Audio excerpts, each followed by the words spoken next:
ऐसा बादशाह जिसने इतिहास के पन्नों में अपना एक बड़ा योगदान दिया, जिसे आज भी मुकद्दर का सिकंदर माना जाता है। कैसे एक बच्चे को, जिसका दिमाग बचपन से ही दुश्मन की तलवार से ज्यादा तेज था, वो बच्चा जो बड़ा होकर सिकंदर महान कहलाया। क्या सिकंदर महान था या उसके बाप की परवरिश ने उसे महान बनाया? क्या सिकंदर एक नाजायज औलाद था या अपने साम्राज्य का असली वंशज? मैसेडोनिया का वो साम्राज्य जिस पर कुछ सदियों पहले उसके बाप फिलिप ने मैसेडोनिया पर राज किया था। ये कहानी शुरू होती है उस समय के राजा फिलिप II के साथ, जो एक शाही परिवार का सदस्य रहा, जो ग्रीस के राज्य मकदून का राजा बना। फिलिप अमेंटास III का सबसे छोटा बेटा था, जिस ग्रीस के प्रमुख शहर थेब्स में भेजा गया, लेकिन कुदरत को कुछ और ही मंजूर था। फिलिप ने वहाँ रहकर ग्रीक के महान सेनापति एपिलोमेंडस को अपना आदर्श मान लिया, जिनकी वो युद्ध रणनीति का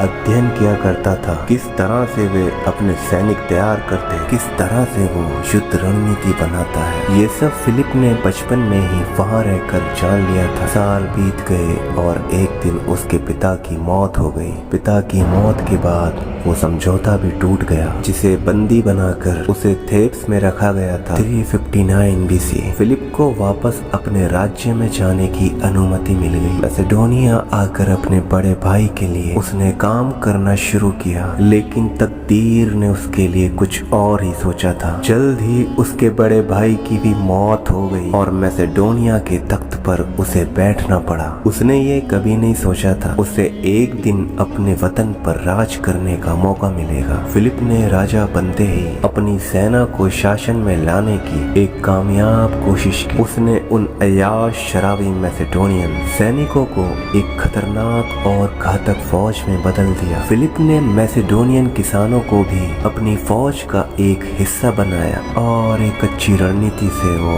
आगे बढ़ता गया। ग्रीक के गणराज्य मेंथा से लड़ते समय उसे अपनी एक आंख गंवानी पड़ी, फिर भी उसके जोश में कोई कमी नजर नहीं आई। वो सिर्फ एक कुशल योद्धा नहीं, बल्कि वो एक चालाक कूटनीदार भी था। 358 BC फिलिप पूर्वी समुद्री तट पर बसे शहरों को अपने राज्यों में शामिल करने लगा था, और जब थेब्स तक वो पहुंच गया था, उसने थेसली के खिलाफ एक पवित्र युद्ध की घोषणा की। इसी दौरान प्राचीन यूनानी मोलोसियस राज्य के आरेम्बस ने मैसेडोनिया के नए राजा फिलिप के साथ एक संधि की। आरेम्बस नियोप्टोलेमस का भाई था। जब 360 BC में नियोप्टोलेमस की मौत हुई तो उसके भाई आरेम्बस को उसे मोलोसियस सिंहासन पर बैठाया। नियोप्टोलेमस की एक बेटी ओलंपिया थी जो बहुत ही सुंदर थी। बाप के मर जाने के बाद उसके चाचा आरेम्बस ने उसकी देखभाल की। जब फिलिप ने पहली बार ओलंपिया को देखा था,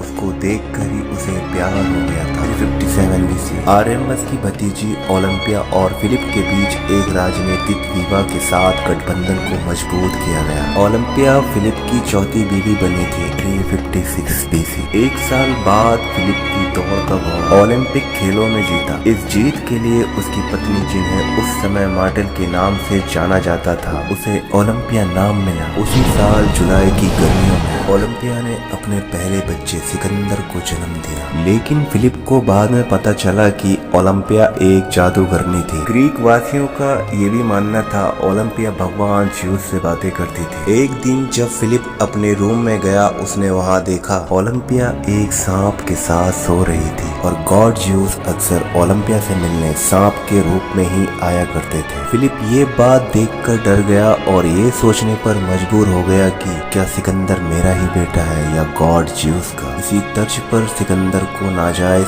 औलाद भी माना जाता था। लेकिन जब सिकंदर का जन्म हुआ था, फिलिप ने अपने बच्चों की तरह ही पाला था। लेकिन फिलिप ओलंपिया से डरने लगा था और सिकंदर की परवरिश एक शाही तौर तरीके से उसकी बहन के साथ होने लगी। सिकंदर बचपन से ही कुशल और बुद्धिमान था, इसलिए उसके बाप ने उसे उस समय की सबसे अच्छी शिक्षा प्रदान कराई। सिकंदर ने अपनी प्रारंभिक शिक्षा अपने रिश्तेदार दी स्टर्न लियोनिडास एपुरस से ली थी, जिसे फिलिप ने सिकंदर को गणित, घुड़सवारी और धनुर्विद्या सिखाने के लिए नियुक्त किया था। सिकंदर ने अपने पिता द्वारा मैकेडोनिया को एक सामान्य राज्य से महान सैन्य शक्ति में बदलते देखा था। अपने पिता की बालकन में जीत पर जीत दर्ज करते देखते हुए सिकंदर बड़ा हुआ था।